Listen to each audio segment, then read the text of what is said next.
Welcome to GTPL news. నేను వాణినందన్. ముందుగా headlines.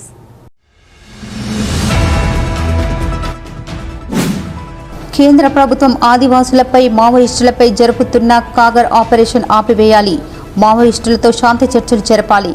బూటకపు ఎన్కౌంటర్లపై సిట్టింగ్ జడ్జితో విచారణ చేపట్టాలి. అరుణోదయ గౌరవ అధ్యక్షురాలు Vimalakka demand.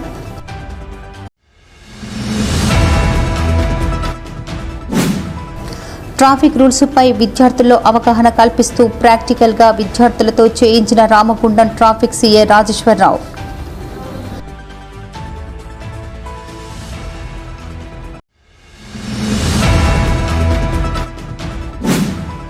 General assistant service పోస్టులలో బేస్ ప్రొటెక్షన్ కల్పించాలి. CITU రాష్ట్ర అధ్యక్షులు Tummala Rajareddy demand.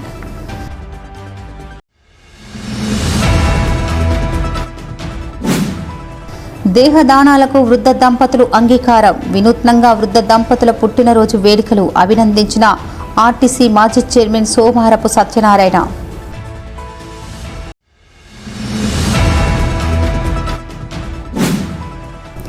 Ramagundam branch LIC agent Chirra Sanjeev Reddy పుట్టినరోజు సందర్భంగా ప్రభుత్వ ప్రాథమిక పాఠశాల పేదింటి పిల్లలకు నోటు బుక్కులు, పెన్నులు పంపిణీ.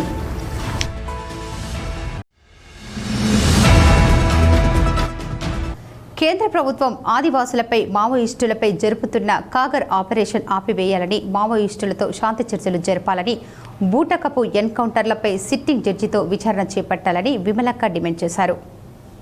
దేశంలోని మధ్య భారతంలో ఆదివాసులపై కేంద్ర ప్రభుత్వం దాడులు, హత్యకాండను తక్షణమే ఆపాలని, అడవులను, అటవీ సంపదను బడా కార్పొరేట్ శక్తులకు కట్టబెట్టడాన్ని ఉపసంహరించుకోవాలని సోమవారం 3 ప్రజా సంఘాల ఆధ్వర్యంలో నిరసన సభ నిర్వహించారు. సభకు ముందు ఆపరేషన్ కాగర్లో మరణించిన మావోయిస్టులకు, అమరవీరులకు జోహార్లు అర్పించారు. ప్రజా సంఘాల కళాకారులు ఎన్కౌంటర్లో మరణించిన మావోయిస్టులపై పాటలను పాడారు.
ఈ సందర్భంగా CPIML కేంద్ర కమిటీ సభ్యులు గుర్రం విజయ్ కుమార్, పౌర హక్కుల సంఘం రాష్ట్ర సహాయక కార్యదర్శి మదన కుమారస్వామితో కలిసి విమలక్క మాట్లాడుతూ కేంద్ర ప్రభుత్వం నేడు రాజ్యాంగానికి విరుద్ధంగా పనిచేస్తూ రాజ్యాంగం కల్పించిన జీవించే హక్కును కూడా హరించి వేస్తుందని ఆరోపించారు. ప్రభుత్వాలను నేడు జీవించే హక్కు కోసం అడుక్కునే పరిస్థితులు దాపురించాయని అన్నారు. కేంద్ర ప్రభుత్వం ఆపరేషన్ కాగర్ పేరుతో ఆదివాసులపై దాడులకు, హత్యకాండకు పాల్పడుతూ మావోయిస్టులను మట్టుపెట్టే ప్రయత్నం చేస్తుందని, మావోయిస్టులకు శాంతి చర్చలకు సిద్ధమని ప్రకటిస్తున్న నేపథ్యంలో ప్రభుత్వం శాంతి చర్చలను జరపాలని డిమాండ్ చేశారు. అడవుల్లోని ఖనిజ సంపదను బహుళజాతి కంపెనీలకు కట్టుబెట్టడానికి కేంద్ర ప్రభుత్వం ఆపరేషన్ కాగర్ పేరుతో మావోయిస్టులను మట్టుపెట్టడానికి సిద్ధపడిందని, అది వెంటనే విరమించుకోవాలని ప్రభుత్వాన్ని డిమాండ్ చేశారు. మన దేశంలో కోర్టుల ఉల్లంఘన జరుగుతూ ఉంది. ఏ రాజ్యాంగం మీద అయితే ప్రమాణం చేసి మేము అధికారంలోకి వచ్చామని చెప్పబడుతున్నటువంటి ఈ ప్రభుత్వం ఒక్క చోట కూడా రాజ్యాంగాన్ని అమలు చేయడం లేదు. ఇది రాజ్యాంగాన్నైనా అమలు చేయండి. మీరు రాజ్యాంగబద్ధంగా ఏముంది? జీవించే హక్కు ఉంది. బాధాకరమైనటువంటి అంశం ఏంటంటే 75 సంవత్సరాల స్వతంత్ర భారతం అని చెప్పబడుతున్నటువంటి ఈ భారతదేశంలో జీవించే హక్కు కోసం పోరాడే పరిస్థితిలో ఉన్నాం. మనం ఇంకా మాకు జీవించే హక్కునివ్వండి అని కోరుకునేటువంటి పరిస్థితిలో ఉన్నాం, అడుక్కునే పరిస్థితిలో ఉన్నాం. అసలు ఈ దేశం ఎటుపోతుంది, ఎక్కడుంది, ఏం జరుగుతుంది అనేటువంటిది ఒక్కసారైనా పాలకులు ఆలోచించాలని, ఇక్కడ జరుగుతున్నటువంటి పరిణామాల్ని దృష్టిలోకి తీసుకొని ఆపరేషన్ కగార్ని వెంటనే నిలిపివేయాలని సుప్రీంకోర్టు సిట్టింగ్ జడ్జి చేత న్యాయ విచారణ జరిపించాలని, ఆపరేషన్ కగార్ పేరుతో అక్కడికి పంపించినటువంటి పోలీసు బలగాల్ని వెంటనే వెనక్కి రప్పించాలని, మావోయిస్టులతో శాంతి చర్చలు జరపాలని చెప్పేసి ప్రధానమైనటువంటి డిమాండ్స్తో ఇక్కడ 3 ప్రజా సంఘాల ఆధ్వర్యంలో జరుగుతున్నటువంటి ఈ సభను కూడా సజావుగా జరగడానికి కూడా వీల్లేదని, ప్రదర్శన జరుపుకోవడానికి వీల్లేదని ఇవాళ చేస్తున్నటువంటి ఈ పరిస్థితిని మేము అంతా కూడా నిరసన వ్యక్తం చేస్తూ ఉన్నాము. ఇక్కడ అంటే ఇంతకుముందే చెప్పినట్టుగా ఈ ప్రభుత్వం, ప్రస్తుతం కాంగ్రెస్ ప్రభుత్వం ఉన్నది మన రాష్ట్రంలో, వాళ్ళు 7వ గ్యారంటీల్లో ప్రజాస్వామికమైనటువంటి వాతావరణం నెలకొంటుంది అని చెప్పేసి వాళ్ళు పెట్టుకున్నారు. ఏదండి ప్రజాస్వామ్యం? మరి ప్రదర్శనకు కూడా అవకాశం లేనటువంటిది, ఆఖరికి హాల్ మీటింగ్స్ కూడా పర్మిషన్ తీసుకోవాలని మీరు చెప్తుంటే ఇంకెక్కడున్నాం మనం అనేటువంటిది ఒక్కసారి మనల్ని మనం ప్రశ్నించుకునేటువంటి పరిస్థితిలో ఉన్నాం. అందుకోసమే ఇవాళ ఆదివాసీలు చేస్తున్నటువంటి పోరాటం చాలా న్యాయమైంది. ఇవాళ వనరుల విధ్వంసం కొనసాగుతుంది, పర్యావరణ విధ్వంసం కొనసాగుతూ ఉంది. పర్యావరణాన్ని కాపాడుకోవాలనుకోవడంలో కూడా తప్పేంటి? అది కూడా ప్రశ్నించడమే నేరమా అనేటువంటిది కూడా మా ప్రశ్న ఇక్కడ. అందుకోసమే ఇవాళ ఆదివాసీలు చేస్తున్నటువంటి పోరాటం న్యాయమైంది. ఆదివాసీలకు అండగా మావోయిస్టులు ఉన్నారు అక్కడ. ఇవాళ అడవిని బహుళజాతి సంస్థలకు కట్టబెట్టడం అనేటువంటి సరైనది కాదు అనేటువంటిది, ఇక్కడ ఉన్నటువంటి వనరుల సంపద, ఇక్కడ ఉన్నటువంటి అడవి అంతా కూడా ఆదివాసీ బిడ్డలది. అడవి మీద హక్కు కూడా ఆదివాసీ బిడ్డలకే చెందాలి, ఇక్కడ ఉన్నటువంటి వనరుల సంపద ప్రజలకు చెందాలి అనేటువంటిది న్యాయబద్ధమైంది. అందుకోసం ఈ న్యాయమైనటువంటి పోరాటం ఇవాళ మరింత ముందుకే సాగుతుంది. కమ్యూనిస్టు సంస్థలకు చెందినటువంటి వాళ్ళం, వివిధ ప్రజా సంఘాలకు చెందినటువంటి వాళ్ళం ఇవాళ భారతదేశంలో మధ్య భారత్లో చాలా ఘోరమైనటువంటి అణిచివేత, హింసాకాండ, మానవ హననం జరుగుతున్నది. మరీ ముఖ్యంగా ఆదివాసీల్ని ఏరి కొట్టుకొని చంపివేస్తున్నారు. ఈ చంపివేసే దుర్మార్గాన్ని, ఈ చంపివేసే కార్యక్రమాన్ని ఆపాలని భారత ప్రభుత్వానికి నేతృత్వం వహిస్తున్నటువంటి మోడీ షాల్ని మేము కోరుతున్నాం. మేము మాత్రమే కాదు, యుద్ధ రంగంలో ఉన్న మావోయిస్టులు కూడా తాము ఆయుధాలు దాచిపెడతామని, ఆయుధాలు ప్రయోగించమని ప్రకటించి శాంతి చర్చలు జరపమని వాళ్ళు కోరుతున్నారు. ఈ శాంతి చర్చలు జరపడం ద్వారా మధ్య భారత్లో జరుగుతున్నటువంటి హింసాకాండ, అణిచివేత ఇదంతా ఆగిపోవాలనేటువంటి వాళ్ళ కోరిక, సహజమైనటువంటి మానవీయ కోరికతోటి వాళ్ళు ఆయుధాలు మేము నిలిపివేస్తాము, మీరు కూడా పోలీసుల్ని వాళ్ళని పంపి ఆదివాసులను చంపడాన్ని, మావోయిస్టులను చంపడాన్ని ఆపివేయండి. ఈ విధంగా వాళ్ళు కోరుతున్నప్పటికీ భారత ప్రభుత్వం వాళ్ళ మాటలు వినిపించుకోవట్లేదు. మావోయిస్టుల మాటలే కాదు, దేశమంతటా ఉన్నటువంటి వివిధ కమ్యూనిస్టు సంస్థలు, వివిధ ప్రజా సంఘాలు, ప్రజాతంత్రవాదులు వాళ్ళు మరీ కోరుతున్నారు. వాళ్ళు రాష్ట్రపతికి కూడా ఒక విజ్ఞప్తి పంపించారు. అయినప్పటికీ భారత ప్రభుత్వం ప్రజాతంత్రవాదుల మాటలు కానీ, పార్లమెంట్లో ఉన్నటువంటి పక్షాల మాటలు కానీ వినటానికి సిద్ధంగా లేదు. మానవ హననాన్ని, ఆదివాసీల తుడిచివేతని, ఆదివాసీలకు అండగా నిలబడినటువంటి మావోయిస్టుల్ని అందరినీ తుదముట్టించాలనే ప్రయత్నంలో మోడీ షాలు ఉన్నారు. ఎందుకు ఉన్నారు అంటే మధ్య భారత్లో అనేక ఖనిజాలకు నిలయం. ఆ ఖనిజాలన్నింటినీ ఈ దేశంలో దళారీలు, ఈ దేశంలో బడా పెట్టుబడిదారులు విదేశాలతో కలిసి, విదేశీ బడా సంస్థలతో కలిసి తవ్వి తీసుకెళ్ళాలి. ఎట్లాంటి దానికి సంబంధించినటువంటి ఖరీదు లేకుండా తవ్వి తీసుకెళ్ళాలి. ఆ తవ్వి తీసుకెళ్లాలంటే ఇక్కడ ఆదివాసీ ఉద్యమం లేకుండా ఉండాలి. ఆదివాసీలకు మద్దతు ఇచ్చే మావోయిస్టులు కానీ మరొకరు కానీ లేకుండా ఉండాలనే ఒక దుర్మార్గమైనటువంటి ఆలోచన విధానం. 2023 చివరి నాటికే ఇజ్రాయెల్ టెక్నాలజీ, అమెరికన్ టెక్నాలజీ తోటి ఛత్తీస్గఢ్ ఆదివాసీ ప్రాంతంలో కూడా ఒక అత్యాధునికమైన ఒక యుద్ధవాతాన్ని ఇప్పుడు మనం చూస్తున్నాం. ఏదైతే ఉక్రెయిన్ రష్యా యుద్ధం, అట్లాగే మొన్న శుక్రవారం మొదలైన ఇజ్రాయెల్ ఇరాన్ యుద్ధం చూస్తున్నాం. అమెరికా ఈ ప్రాంతంలోని వనరులను దోపిడీ చేయడానికి యుద్ధ తంత్రంలో భాగంగానే ఇక్కడ జనవరి 2001 నుంచి కగార్ అనే ఆపరేషన్ మొదలుపెట్టింది బీజేపీ మోడీ ప్రభుత్వం. అయితే ఈ ఆపరేషన్ ముఖ్య ఉద్దేశం పేరుకు మధ్య భారతంలో ఉన్నటువంటి మావోయిస్టులను మార్చి 2026 లోపల మేము ఏరివేస్తాం, తుదమిస్తామని చెప్తున్నారు. వాళ్ళు ఛత్తీస్గఢ్లో బీజేపీ రాష్ట్ర ప్రభుత్వం అధికారంలోకి వచ్చిన తర్వాత డిసెంబర్లోనే ప్రకటించారు మేము మావోయిస్టులతోటి శాంతి చర్చలు జరుపుతామని చెప్పేసి. కానీ శాంతి చర్చలు జరపడం కాదు కదా, ఈ దేశంలో ఉన్న మేధావులు, ప్రజాస్వామికవాదులు, వామపక్షాలు, కమ్యూనిస్టు పార్టీలు అందరూ ముఖ్య కంఠంతో మధ్య భారతంలో ముఖ్యంగా కగారు ఆపరేషన్ ఈ 18 నెలలుగా 17 నెలలుగా జరుగుతున్న కగారు ఆపరేషన్ నిలిపివేయాలని ఇరువైపులా చర్చలు జరగాలని కోరుతున్న నేపథ్యంలో మావోయిస్ట్ పార్టీ ఒక అడుగు ముందుకేసి మార్చి 28న మేము కాల్పుల విరమణకు సిద్ధం, 6 నెలల వరకు కాల్పుల విరమణ పాటిస్తాం, చర్చలకు సిద్ధమని చెప్పినప్పటికీ కూడా వినకుండా ఇవాళ మోడీ ప్రభుత్వం కగార్ ఆపరేషన్ పేరుతోటి ఇవాళ 560 మంది ఆదివాసులను, వారికి అండగా ఉన్న మావోయిస్టులను హతమారుస్తులను ఒక క్రూరమైన ఒక అణచివేత, ఒక దమనకాండ, ఒక హత్యాకాండ కొనసాగిస్తున్నది.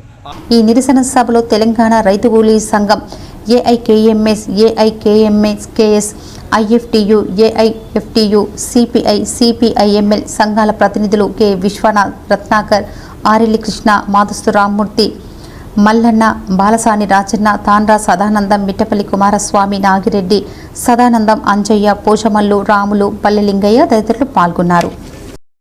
ట్రాఫిక్ రూల్స్పై విద్యార్థుల్లో అవగాహన కల్పిస్తూ రామగుండం ట్రాఫిక్ సీఏ రాజేశ్వరరావు ప్రాక్టికల్స్గా విద్యార్థులతో చేయించారు. ఈ మేరకు సోమవారం రామగుండం కార్పొరేషన్ కార్యాలయం సమీపంలోని టీ జంక్షన్ వద్ద ట్రాఫిక్ సీఏ రాజేశ్వరరావు, ఎస్ఐ హరిశేఖర్లు సిబ్బంది విద్యార్థులకు ట్రాఫిక్ పోలీసులు ధరించే జాకెట్, హెల్మెట్లను ధరింపజేసి విద్యార్థులు చేతికి ట్రాఫిక్ స్టాప్ బోర్డులను అందించి విద్యార్థులతో సిగ్నల్స్ వద్ద ట్రాఫిక్ను కంట్రోల్ చేసే పద్ధతిని వివరించారు. అలాగే ట్రాఫిక్ రూల్స్ పాటిస్తూ వాహనాలపై హెల్మెట్ ధరించి వెళ్లే వారి చేతికి విద్యార్థులతో పువ్వులను ఇప్పించారు. హెల్మెట్ ధరించకుండా వాహనాలపై ప్రయాణించే వారి చెవుల్లో పువ్వులను పెట్టించారు. ఈ సందర్భంగా ట్రాఫిక్ సీఏ రాజేశ్వర్ మాట్లాడుతూ ప్రతి వాహనదారుడు ట్రాఫిక్ రూల్స్ పాటించాలని, విద్యార్థుల తల్లిదండ్రులు వారి పేరెంట్స్ ట్రాఫిక్ రూల్స్ పాటించేలా హెల్మెట్ ధరించి వాహనాలను నడిపేలా తెలపాలని చెప్పడం జరిగింది. ట్రాఫిక్ రూల్స్పై విద్యార్థులు కూడా అవగాహన కల్పించడం జరిగిందని తెలిపారు. హెల్మెట్ ధరించకుండా వాహనాలు నడపడం, మద్యం సేవించి వాహనాలు నడపడం, ట్రిపుల్ రైడింగ్, ర్యాష్ డ్రైవింగ్ లాంటివి చేయొద్దని సూచించారు. స్కూల్స్ ఓపెనింగ్ అయిన తర్వాత ట్రాఫిక్ అవేర్నెస్ పిల్లలతో మెసేజ్ పంపించాలనే ఉద్దేశంతో ఈరోజు స్కూల్ పిల్లలతో డాక్యుమెంట్ చేయడం జరిగింది. దీని ఒక మెయిన్ ఉద్దేశం ఏంటంటే మనకు రోడ్ యాక్సిడెంట్స్ అనేది చాలా జరుగుతున్నాయి. మూమెంట్స్ లేక యాక్సిడెంట్ డ్రైవ్లు, రాంగ్ డ్రైవ్లు, సిగ్నల్స్ పాటించకపోవడము, ప్లస్ మనం ఆఫీస్ వెళ్ళేటప్పుడు ఏంటంటే ఇంట్లో 9 గంటల వరకు ఉంటారు, 9:30 ఆఫీస్ అవుతుందని అపగారు వచ్చారు. దానివల్ల అనర్థాలు ఏమేమి జరుగుతున్నాయి అనే ఉద్దేశంతో పిల్లల్ని తీసుకుని వచ్చి వాళ్ళకి ప్రాక్టికల్గా చూపించడం జరిగింది. ఇక్కడ సిగ్నల్స్ ఎలా పాటించాలని, హెల్మెట్ ఒక మెయిన్ ఉద్దేశం ఏంటిది అని, ఇన్సూరెన్స్ ఏంటిది అని. దీని ఒక ముఖ్య ఉద్దేశం ఏంటంటే రోడ్డు మీద జరిగే యాక్సిడెంట్స్ను అరికట్టడం. ఒక మనిషి ఇంటి పెద్ద ఎవరైతే ఉంటారో అతనికి ఏమైనా జరగని జరిగితే దానివల్ల లాస్ ఎంత జరుగుతుంది అనేది పిల్లలకు తెలిస్తే ఏంటంటే ఇక్కడ ఒక 20 మెంబర్స్ పిల్లలు వచ్చారు, రెంబో స్కూల్ వాళ్ళు, పిల్లలు ఒక 10 మెంబర్స్ వచ్చారు. సో వీళ్ళు వెళ్ళి ఇలా స్కూల్లో చెప్తారు. సో స్కూల్లో కనీసం ఒక 500 మంది ఉంటారు. 500 మంది వాళ్ళ పేరెంట్స్ చెప్పినా కూడా దాంతో ఒక 10 మంది చేంజ్ అయినా కూడా రోజు కొంత అవేర్నెస్ అని వస్తుంది. మేము ఫారెస్ట్ ప్రోగ్రామ్ చేస్తున్నాం, సో మేము ఎన్ని చేసినా కూడా ఏంటంటే పోలీసు వాళ్ళు పాయింట్స్ ఇంపోర్ట్ చేస్తున్నారు, అది ఇది అని ఒక వేరే అపోహం. మా మెయిన్ ఉద్దేశం పాయింట్ ఇంపోర్ట్ చేయడం కాదు, మెయిన్ ఏంటంటే ఎడ్యుకేట్ చేయడం. అంటే దానివల్ల ఏమేమి లాస్ జరుగుతుంది, అతనికి ఏదైనా జరగరాంది ఏమైనా జరిగితే వాళ్ళ ఫ్యామిలీ పరిస్థితి ఏంటిది అనే కాన్సెప్ట్ అనమాట. విద్యార్థులు మాట్లాడుతూ ట్రాఫిక్ అవగాహన కార్యక్రమం ద్వారా ట్రాఫిక్ సిగ్నల్స్ వద్ద ట్రాఫిక్ను మాన్యువల్ బోర్డుతో ఎలా కంట్రోల్ చేయాలో నేర్చుకోవడం జరిగిందని, ట్రాఫిక్ నిబంధనలు ఉల్లంఘించినప్పుడు చలాన్ ఎలా వేయాలో తెలుసుకోవడం జరిగిందన్నారు. అలాగే హెల్మెట్ ధరించకుండా వాహనాలు నడిపితే జరిగే ప్రమాదాలపై తెలుసుకున్నామని, ఇక్కడ నేర్చుకున్నటువంటి స్కూల్లో తమ స్నేహితులకు, తల్లిదండ్రులకు తెలియజేయపరుస్తామని, కొంతవరకైనా మార్పు తీసుకొస్తామని వెల్లడించారు. ఈరోజు ఈ ప్రోగ్రామ్ ద్వారా మేము తెలుసుకుని ట్రాఫిక్ రూల్స్ గురించి తెలుసుకున్నాము, హెల్మెట్ ధరించడం వల్ల ఇంపార్టెన్స్ ఏంటి అని తెలుసుకున్నాము, లైసెన్స్, ఇన్సూరెన్స్, అసలు ఎలా చలాన్ని వేస్తారని కూడా తెలుసుకున్నాము, మాన్యువల్స్, ట్రాఫిక్ సిగ్నల్స్ ఎలా వేస్తారో అన్నీ తెలుసుకున్నాము. అవేర్నెస్ వచ్చింది ఇప్పుడు మాకు. సో దీంతో మేము మా ఇంట్లో కానీ మా స్కూల్లో కానీ దీని గురించి అన్ని వచ్చేసి కొంతవరకు చేంజ్ని తేవడానికి మేము చూస్తున్నాము. ఈ కార్యక్రమంలో traffic SI Ramaraju, rainbow school విద్యార్థులు, ట్రాఫిక్ సిబ్బంది పాల్గొన్నారు. ఇప్పుడు ఒక స్మాల్ బ్రేక్. ఎస్ఎస్సి 2025 ఫలితాల్లో విశ్వభారతి అగ్రస్థానం. ఎన్టీపీసీ రామగుండం గోదావరి కని పారిశ్రామిక ప్రాంతంలో నెంబర్ 1. పెద్దపల్లి జిల్లాల్లోని అద్భుత ఫలితాలు సాధించిన విశ్వభారతి గ్రూప్ ఆఫ్ స్కూల్స్ మొన్న ర్యాంకుల్లోనైనా, నిన్న గ్రేడ్స్లోనైనా, ఈరోజు మార్కుల్లోనైనా విశ్వభారతిదే ముందంజ. 582 మార్కులతో ఎం జశ్వంత్ టాప్ ఇన్ టౌన్. అంతేకాకుండా వి చరణ్ 564 మార్కులు, ఈ రాజ్ కుమార్ 559, టి కావ్య 558, షయిస్తా 557, ఎల్ వర్ధన్ 556, ఎం నాగధీరర్ 552 మార్కులతో ప్రభంజనం సృష్టించారు. 500 మార్కుల పైగా 38 మంది విద్యార్థులు సాధించిన ఏకైక పాఠశాల విశ్వభారతి నవోదయ సెయింట్ జోసెఫ్ స్కూళ్లలో 100% రిజల్ట్ సాధించిన విశ్వభారతి విద్యా సంస్థలు. గత 32 సంవత్సరాలుగా విశ్వభారతి అధినేత బండారపు యాదగిరి గౌడ్ గారి ఆధ్వర్యంలో నడపబడుతూ అఖండ ఫలితాలు సాధిస్తూ రామగుండం పారిశ్రామిక ప్రాంతంలో నెంబర్ 1 గా నిలుస్తున్న విశ్వభారతి విద్యా సంస్థలు. మరి ఇంకెందుకు ఆలస్యం? మీ పిల్లల ఉజ్వల భవిష్యత్తుకై వెంటనే మా పాఠశాలలో చేర్పించండి. మీరు మీ పిల్లలపై కన్న కలలు నిజం చేసుకోండి. అడ్మిషన్స్ ప్రారంభమైనవి, వెంటనే సంప్రదించండి. Welcome back. General assistant service పోస్టులలో బెస్ట్ ప్రొటెక్షన్ కల్పించాలని సిఐటియు రాష్ట్ర అధ్యక్షులు తుమ్మల రాజారెడ్డి డిమాండ్ చేశారు. ఈ మేరకు సోమవారం ఆయన మీడియాతో మాట్లాడుతూ సింగరేణిలో జనరల్ అసిస్టెంట్ పోస్టులు సర్వీసులో ఉన్నాయని, సింగరేణి వ్యాప్తంగా అన్ని డిసిగ్నేషన్ల కార్మికులు అప్లై చేసుకోవచ్చని యాజమాన్యం సర్క్యులర్ జారీ చేసిందన్నారు. కానీ ఇందులో సింగరేణి యాజమాన్యం కొరివిలు పెట్టిందని, అండర్ గ్రౌండ్లో జనరల్ అసిస్టెంట్ నుంచి వివిధ కేటగిరీలో 25-30 సంవత్సరాల నుంచి పనిచేస్తున్న కార్మికులను సర్వీస్ వస్తే ఇంక్రిమెంట్ కోత విధిస్తూ ఆర్థికంగా నష్టపరుస్తున్నారని ఆవేదన వ్యక్తం చేశారు. కంపెనీ అభివృద్ధిలో కీలక పాత్ర పోషిస్తున్న జనరల్ అసిస్టెంట్ కేటగిరీల కార్మికుల జీతాల్లో కోత విధించడం దురదృష్టకరమని అన్నారు.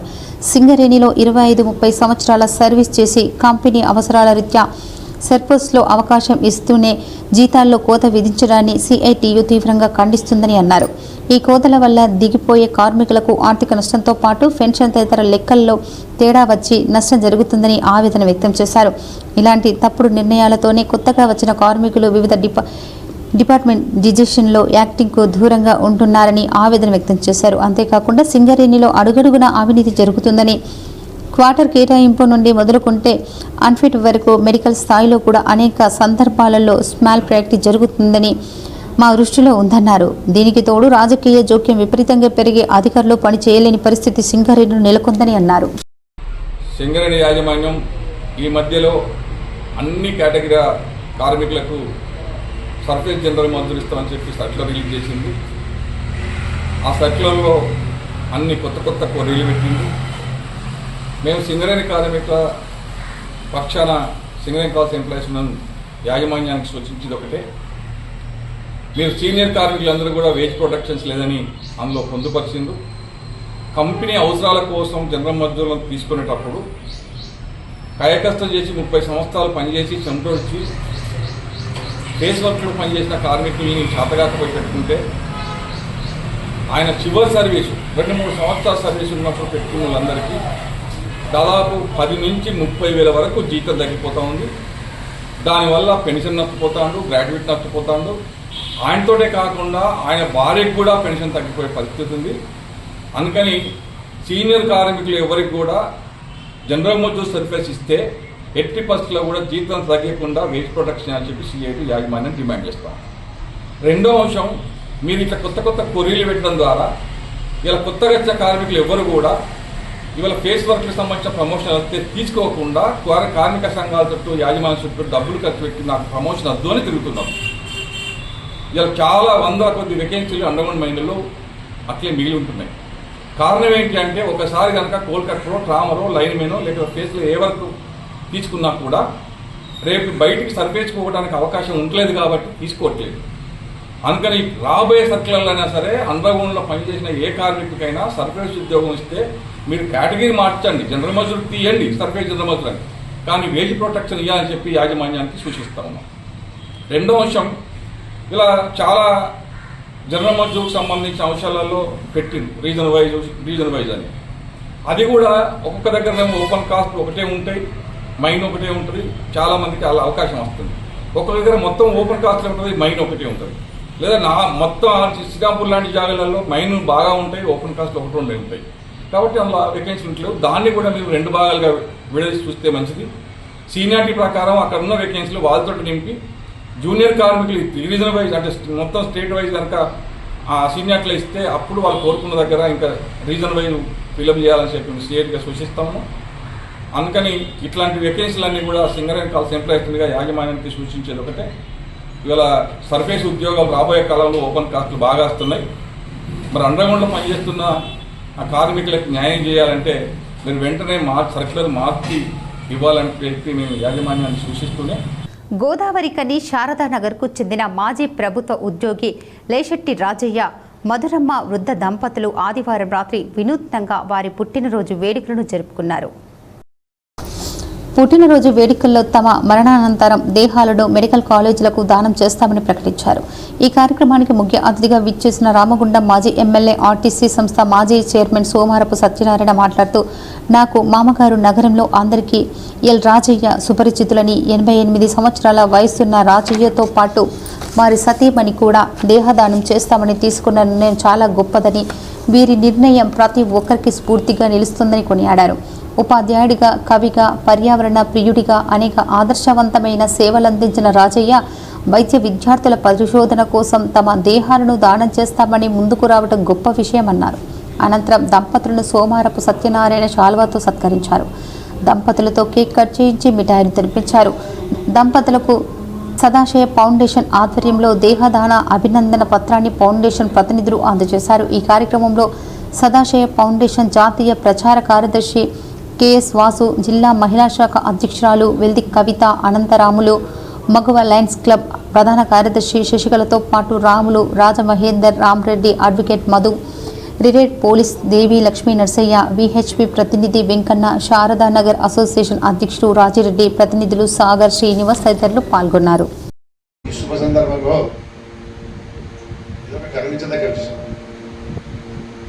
మామగారికి ఎన్ని ఆటుపోట్లు ఉన్నా, ఎన్ని ఇబ్బందులు ఉన్నా, బహుశా ఆయనకు వచ్చిన కష్టాలు ఇక్కడ కూర్చున్న వాళ్ళందరికీ ఎవరికి రాలేదు. అన్ని కష్టాలను ఎదుర్కొని ధైర్యంగా నిలబడి ఇప్పటికి కూడా మనకంటే ఉత్సాహంగా ఉన్న వ్యక్తి ఎవరన్నా ఉన్నారంటే మా మామరాజు. వారి ఉత్సాహము, వారి సంతోషము, వారి శరీరాన్ని, వారి ఆత్మని శుద్ధిపరచడం కాకుండా చుట్టుపక్కల మన మీద కూడా కొంత దాని ఎఫెక్ట్ పడుతుంది. వారిని చూసినప్పుడు మనకు ధైర్యం, మా అమ్మగారి ఇంత స్టాండ్ అవుతున్నాడు, మనం ఎందుకు కాలేమనేది ఒక విధమైన మనకు ఉత్సాహం కానీ, సంతృప్తి కానీ, ఒక అవగాహన కానీ కలుగుతుంది, ఒక ధైర్యం కూడా కలుగుతుంది. మానవీయత విరాజిల్లింది, ఆప్యాయతకు నిలువుటద్దంగా అందరికీ సుపరిచితుడు ఖనికి చెందిన Ramagundam branch LIC agent Chirra Sanjeeva Reddy పుట్టినరోజు సందర్భంగా ఆత్మీయులు మహత్కార్యానికి పూనుకున్నారు. జ్యోతిగాంధీ ఫౌండేషన్ నిర్వహణలో ఆర్ఎఫ్సిఎల్ సామీప్యంలోని చైతన్యపురి కాలనీలో ప్రభుత్వ ప్రాథమిక పాఠశాలలో పేదింటి పిల్లలకు నోటు బుక్కులు, పెన్నులు అందించారు. ఈ కార్యక్రమంలో school head master Padma, teacher Sridevi, colony society అధ్యక్ష కార్యదర్శులు సంతోష్, మల్లికార్జున్ తదితరులు పాల్గొన్నారు. Highest blood donor Edanuri Shankar award అందుకున్నారు. ఈ మేరకు ఈదనూరి శంకర్ను పెద్దపల్లి జిల్లా కలెక్టర్ కోయ శ్రీహర్ష అభినందించారు. పెద్దపల్లి జిల్లా కలెక్టర్ కార్యాలయం, కలెక్టర్ ఛాంబర్లో Indian Red Cross Society Peddapalli జిల్లా ఆధ్వర్యంలో సోమవారం రక్తదాన కార్యక్రమంలో చురుకైన పాత్ర పోషించినందుకు ఇండియన్ రెడ్ క్రాస్ జిల్లా అధ్యక్షుడు పెద్దపల్లి జిల్లా collector Koya Sriharsha highest blood donor award ప్రశంసా పత్రంను ఈదనూరి శంకర్కు అందజేసి ఈ కార్యక్రమంలో Indian Red Cross Society secretary Satula Venkatesan, Rajagopal, Srinivas అధికారులు పాల్గొన్నారు. రామగుండం కార్పొరేషన్లో ప్రభుత్వం చేపట్టిన 100 రోజుల కార్యాచరణ ప్రణాళిక కొనసాగుతుంది.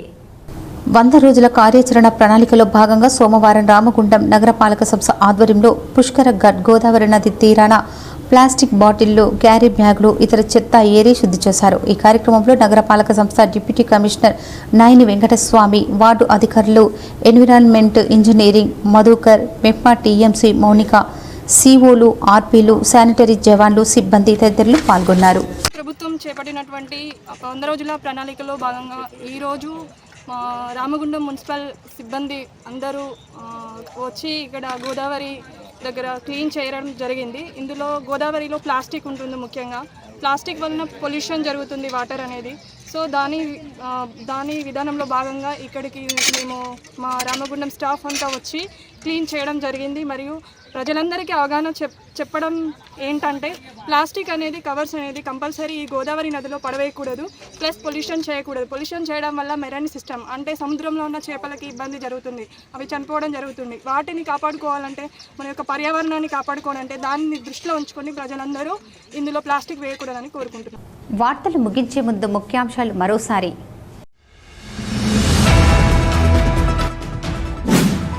కేంద్ర ప్రభుత్వం ఆదివాసులపై మావోయిస్టులపై జరుపుతున్న కాగర్ ఆపరేషన్ ఆపివేయాలి. మావోయిస్టులతో శాంతి చర్చలు జరపాలి. బూటకపు ఎన్కౌంటర్లపై సిట్టింగ్ జడ్జితో విచారణ చేపట్టాలి. అరుణోదయ గౌరవ అధ్యక్షురాలు Vimalakka demand.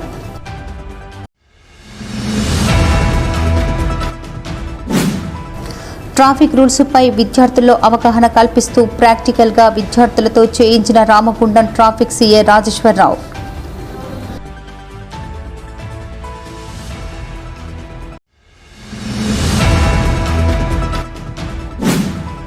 General assistant service పోస్టులలో బేస్ ప్రొటెక్షన్ కల్పించాలి. సిఐటియు రాష్ట్ర అధ్యక్షులు Tummala Rajareddy demand.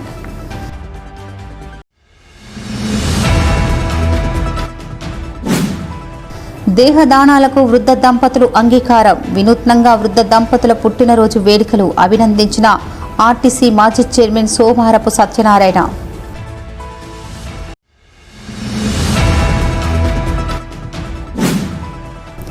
Ramagundam branch LIC agent Chirra Sanjeev Reddy పుట్టినరోజు సందర్భంగా ప్రభుత్వ ప్రాథమిక పాఠశాల పేదింటి పిల్లలకు నోటు బుక్కులు, పెన్నులు పంపిణీ.